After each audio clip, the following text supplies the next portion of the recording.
What's up, everybody? My name is Will Taylor with Trebl Digital, coming to you today with a video about abandoned cart email sequences. What are they and why you should write one? So let's dive right into it. Talk about what is an abandoned cart email sequence. Anytime a customer, or a potential customer rather, a contact of yours visits your website, puts something in their cart, and then doesn't purchase, that is considered an abandoned cart. Now, let's dive into the why behind building an abandoned cart automation. Why should you write an abandoned cart email sequence and why you should automate it? You see, the rule of thumb is that 75% of people are going to abandon their cart at least one time before making a purchase. That's 3 out of 4 people. Say you have 10,000 people coming to your website on a monthly basis.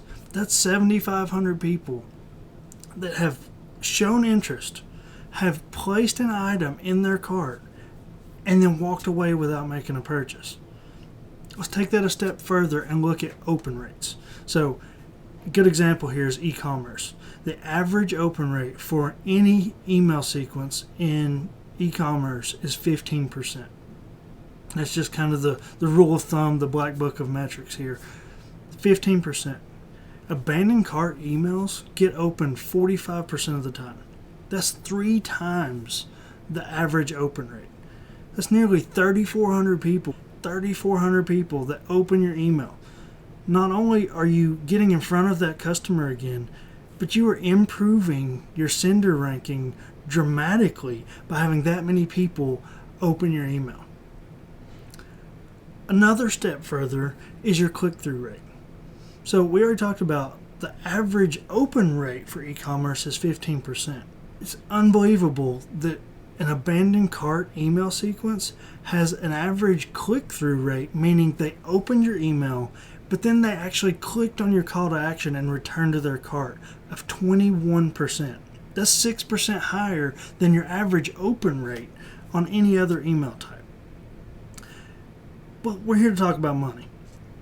We have customers that came to our website, put something in their cart, and then walked away. They left money on the table for our business. Not just a little bit of money we're talking here. 10.7% of people will actually recover their cart and purchase everything that they had in that cart. So let's say the average cart price for your business is $100. Maybe more, maybe less, but for this example, let's say that's $100. That's around 75 people that are actually going to make a purchase that had walked away from your business previously without completing the deal. That's $7,500 that you're leaving on the table if you don't have an abandoned cart email sequence in place that is automated, that is used as an effective tactical tool to impact your business and your bottom line and your revenue on a monthly basis. So that's the industry standard. 10.7% they're actually going to recover their cart. What if you do it right? What if you do it better than the average? What if you examine and analyze what everyone else is doing and take that knowledge and build an email sequence for your abandoned cart customers that is better than average? Say you get that up to 15, maybe 20%. That $7,500 that you were leaving on the table previously just turned into 15 grand. I don't know about you, my business could use 15 grand on a monthly basis. I mean, I don't know anybody whose business who couldn't use that additional revenue.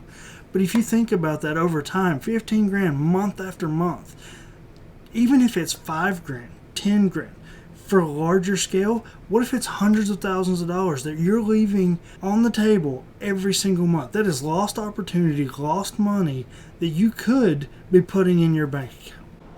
Now we have the what and the why covered. Let's dive into the how to build your abandoned cart email sequence. In order to do that, we're going to dive into some of the key components of an abandoned cart email sequence and what works and what is effective over and over again. First and foremost, any email, this isn't just for abandoned carts, any email you write should be optimized for mobile devices. 80% of people are browsing and opening emails on their mobile device. So that is where we need to focus our energy and optimize for mobile. Yes, as a business owner, as a marketer, as a web designer, you're on your computer all day. However, when you get home at night, you're not on your computer. When you're sitting in front of the TV, when you're hanging out with your friends and family, you are browsing on a mobile device. So that is where we're going to focus. That's where your time is spent when you are most likely to spend money is on your mobile device. Not for your business, in your personal life. Next is one of the simplest things that gets so overcomplicated so many times, and that is an email subject line, especially for abandoned cart emails. There are several studies, you can look this up online. Everyone will tell you an abandoned cart email sequence needs to be clear and concise. It doesn't need to be fancy. We're not throwing emojis in there. We're not throwing immediate discounts out there. We're not putting dollar signs on it saying, hey, you left $112 in your cart. You are going to keep this clear and concise, a gentle reminder. We're not bro marketing here. This is a gentle reminder. You left this in your cart. Hey, we saved your cart for you. Just a reminder, you left something in your cart. As simple as that. Clear, concise, and to the point. Next is timing. Timing is everything when it comes to abandoned cart emails. We don't want to wait too long because then that person has moved on. That customer or potential customer has moved on. They forgot about it. They don't remember why they were there in the first place or the reason behind them being on your website in the first place. So we're going to keep it short, but we don't want the email to come out before they even abandon their cart. You don't want to scare customers off by sending them an email the moment they click on their cart. Hey, you forgot something in your cart. That just seems desperate. So rule of thumbs here. First, we're going to keep it under 5 hours. 5 hours is the longest. After that, numbers start plummeting. It's not good. We want to keep it under 5 hours. But we also want to give them time to actually abandon their cart. So we're going to stick with an hour to 2 hours. That's a good rule of thumb, something that I do in my business and for my clients. Now, if you know your customers and you have data that supports a reason to go outside of that rule of thumb, by all means do it. This is a guide, a loose guide that can be used for any business. You have to tailor this to your business and your data and your customers so that you can have the most impact on your business. Next, we're going to roll into the body of the email. Now, body of a abandoned cart email, especially your first couple of emails, we're going to say the 1 to 2 hour mark and then the following day. Those two emails need to be very clear, and the call to action on these two need to be blaring obvious without being obnoxious. I want you to be able to glance at that email, not read it. I didn't say read anything. Glance at your email and immediately know where the call to action button is. This is something that, just like on a website, people talk about bounce rate all the time. The same principles apply to emails. You want this to be very clear. If I look at an email and it's got tons of paragraphs and verbiage and I have to go looking for a call to action button, I'm out. I'm done. I'm moving on. I don't have time for that. It's a psychological thing. Even if that I may be extremely interested in that product, I'm not going to go back and purchase that product because of that email unless I know, oh, it's right there and they made it easy. An example for me, going down a rabbit hole here, but my sister sent me a link from eBay for a blanket. This blanket, long story short, it's an awesome blanket that is discontinued that we had growing up. It's got sentimental value. I wanted another one. I've wanted it for years. It was more than I wanted to pay for it. But because the call to action and the ease of purchase, I actually bought it. This blanket, you're going to laugh at me, was $186. But she sent me this link.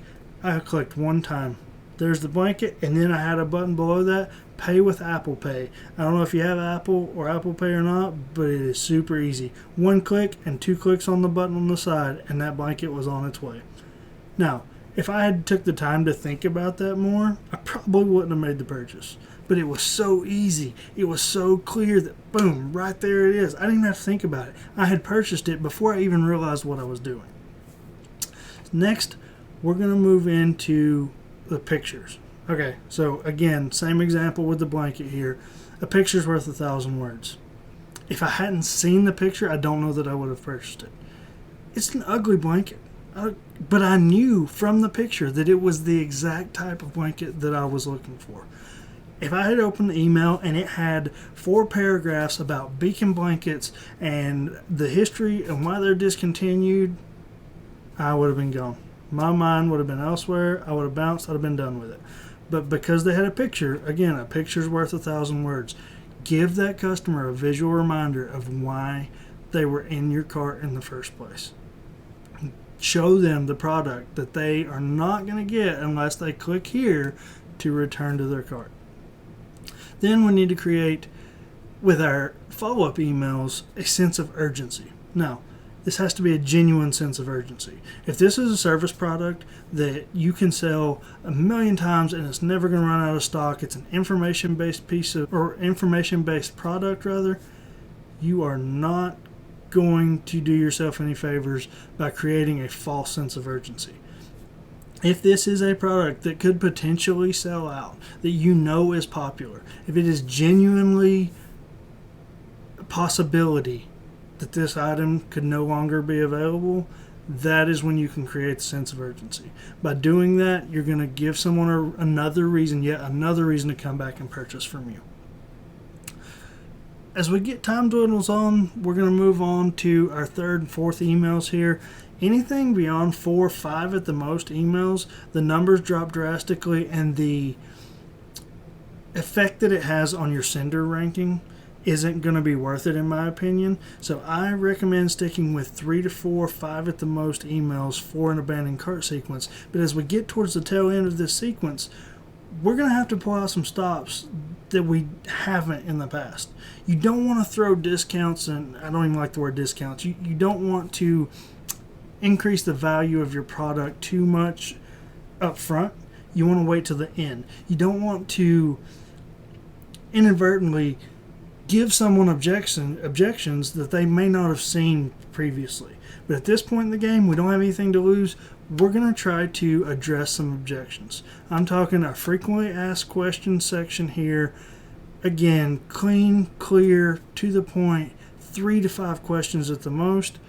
Possibly overcome some objections that someone might have to influence them into purchasing your product where they wouldn't have if they hadn't gotten that answer up front. Lastly, on the same line of thinking here, maybe they're just not sure if they believe in the product yet. Maybe they haven't seen the value in someone else's eyes. So if you have any social proof, if you have reviews, if you have customer testimonials, it's a good idea. Throw 2 or 3 in the last email or 2. It can't hurt anything. At this point, the odds of this customer purchasing are dwindling by the day. So let's throw out some things that we typically wouldn't do in our first couple emails. And then again, this is last resort, and this is up for debate on whether it is worth it or not. Really, what it boils down to is knowing your customers and knowing if you have a business that caters to repeat customers or has a lot of advocacy from your customers. If you do, then this is probably not a bad idea because you're banking on that return sale, the sale after the fact, the second and the third purchase that they may make. So you want to get their foot in the door and earn their loyalty as a customer up front. Now, if your business is more of a one-time purchase and you never see that customer again, I don't recommend this because you are conveying to your customers or your potential customers that you have to discount your items or devalue your items in order to make a sale. When I say increasing or decreasing value in your items, this can be something as simple as free shipping on your first purchase. So in my mind, my perceived level of value for that item was here. Once you add something like free shipping, the value of that product for the same dollar amount just climbed a notch. Or on the other hand, if you have a perceived value here and the dollar amount you're spending is here, if you drop that dollar amount, so say I give a 10% discount in my final email, and again, only in the final email are we going to even consider this, that 10% discount just increase the value of that item by decreasing the dollar amount that I have to put forward in order to receive that item. So that's, again, last stop, Hail Mary. We're throwing it out there. We don't have anything to lose. They're probably not going to become a customer. But if this one email converts one customer a month, I'm happy with it. To me, that is a sale that I wasn't going to make. Period. They were done. They were gone. I was never going to see that customer again. This was my last chance to just throw that one little hint out there. Hey, here you go. And we earned another customer. So that's it for today's video. I hope that explains the what and the why behind abandoned cart emails. Stick with us. Stay tuned. If you want to learn how to actually write these emails, my next video I'm going to dive into writing these emails one by one, step by step. I'm actually going to show you live as I write my emails for one of my businesses and let you see them. If you have signed up for our newsletter, or if you have been to my cart and missed out on an item that I was selling, you've probably received these emails. So you may have seen them before, but I'm going to show you the why behind it. I'm going to give you the walkthrough, the over-the-shoulder look, if you will, as I write these emails. So stay tuned, and we'll catch you next time.